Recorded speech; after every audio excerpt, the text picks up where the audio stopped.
السلام علیکم ناظرین فراز کا سامنا آخر کار دعا اور نشرما سے ہو ہی گیا۔ سب کے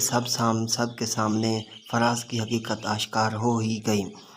ان سے آخر ان کا سامنا ہو گیا، جیسا کہ ہم نے پچھلی ایپیسوڈ میں دیکھا تھا کہ سنبل کے گھر والے سنبل کا رشتہ طے کر چکے ہیں اور وہ سب کے سب سنبل کی شادی کے لیے ایک کہ تیاری میں مصروف ہوتے ہیں، اور دوسری طرف اس کی تیاری کے لیے اور دوسری طرف فضا نے اپنے گھر والوں کو بھی انوائٹڈ کر لیا ہے اس شادی کے لیے، اور فضا کی امی دعا کو کہتی ہے سنبل کے بارے میں اس کی شادی ہے، اور دعا بھی ضد کر لیتی ہے کہ میں بھی سنبل کی شادی میں آؤں گی اور فضا کا شوہر دیکھوں گی۔ اس کے بہانے میں فضا کے سسرال والوں سے مل جاؤں گی، لیکن فضا کی امی اسے منع کر دیا کہ تم نہیں آؤ گی، کیونکہ اگر تم آئی تو تمہاری وجہ سے فضا کے سسرال والے اسے ڈانٹیں گے کیونکہ تم انہیں اچھی نہیں لگتی۔ لیکن جب دعا ضد کرتی ہے شادی پر آنے کی اور کہتی ہے کہ میں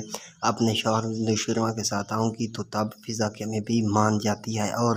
وہ جیسے ہی شادی پر پہنچتے ہیں نشرما اور دعا جیسے ہی شادی پر پہنچتے ہیں اور دعا جیسے ہی دیکھتی ہے فراز کو تو وہ بہت ہی چونک جاتی ہے اور ساری حقیقت نشرما کو بتا دیتی ہے، اور جب اسے پتہ چلتا ہے کہ یہ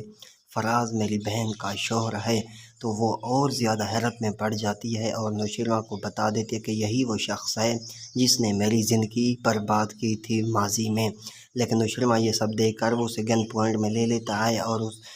فراز کے گھر والے سارے کے سارے پریشان ہو جاتے ہیں۔ یہاں پر یہ سب دیکھ کر سب پریشان ہو جاتے ہیں اور فضا دعا سے پوچھتی ہے کہ نشرما آخر ایسا کیوں کر رہا ہے، لیکن نشرما فضا سے کہتا ہے کہ تمہاری دعا بہن کی زندگی برباد کرنے والا یہی شخص فراز ہے۔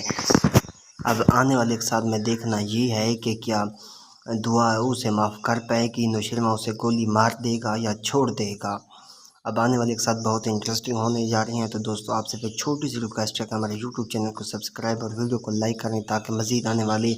اکثر بر وقت آپ کو ملتی رہیں۔ پھر ملیں گے نیکسٹ اس ویڈیو میں، تب تک کے لیے اللہ حافظ، اپنا بہت سارا خیال رکھیے گا۔